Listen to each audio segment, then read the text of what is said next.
Given the severe difficulties we continue to face nationally as a result of the economic crisis, it is vital that the voice of GMIT students and Irish students as a whole is heard loud and clear on a national and governmental level. If elected SU President, I plan to tackle the following major national student issues on behalf of GMIT students over the coming year. First of all, the horrific decision was taken in Budget 2011 to change the criteria for those students currently receiving the non-adjacent rate of the grant by increasing the distance entitlements for this rate from 24 kilometres to 45 kilometres. This means that those students who are within that bracket and are already struggling financially and struggling to stay in college could see their grant payments cut by almost half, which would have severe repercussions. In particular for us colleges and students in the Western region, because of accessibility to transport, this would be a dire policy decision to come into place. However, it is not due to come into place until September of the next academic year, and it needs to be rubber stamped when the new band limits for the grant come out this summer. I will work with USI and lobby local TDs constantly to offer alternatives and to try and ensure that this horrific decision is not followed through on. Secondly, several GMIT students have had severe difficulties this year in terms of receiving their grant payments on time. Some students have been forced to wait until February and March before they have received their payments, and this is due to the extreme inefficiency of certain local authorities in processing their grant applications and payments.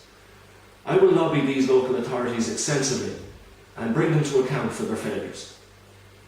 Thirdly, I will continue to lobby government ministers on the USI Reigniting the Smart Economy document and the proposals contained within it, and in particular the commitment in the programme to government to 15,000 graduate internships.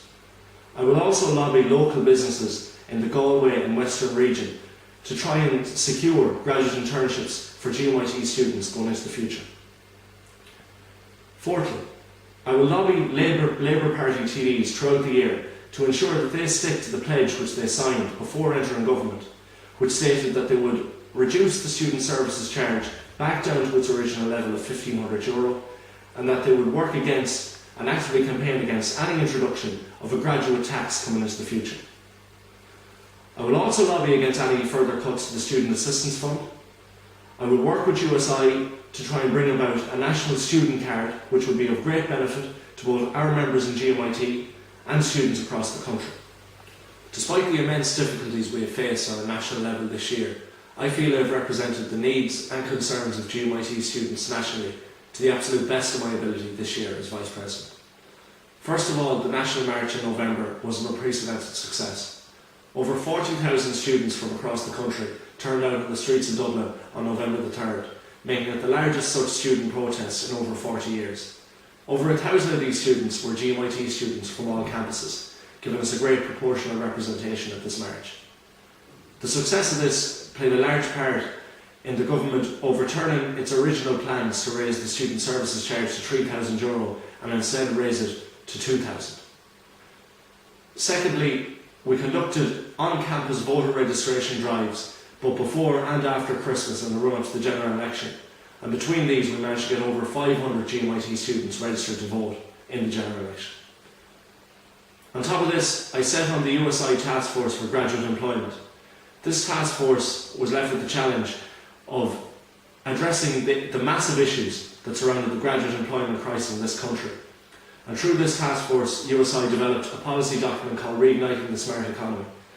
After extensive lobbying of TDs and government ministers, a large amount of this document was included in the programme for government, most notably the provision for 15,000 graduate internships for students across the country. I also set on the USI Task Force for Electoral Law Reform. Provisions from this task force's proposals were also included in the programme for government, which included the setting up of an independent electoral commission and a rolling register system to be implemented here in the country, which should make it an awful lot easier for students to get on the register and get out and vote. On top of this, we organised the first ever candidates general election debate on campus in GMIT in Theatre 1000 just before the elections, and candidates from all major political parties were invited to this debate. And finally, I appeared twice on the Marion Finucane show this year, representing GMIT students on national issues, First of all, to speak about the graduate employment crisis, and secondly, on a newspaper panel the weekend after the National March, to speak about that protest.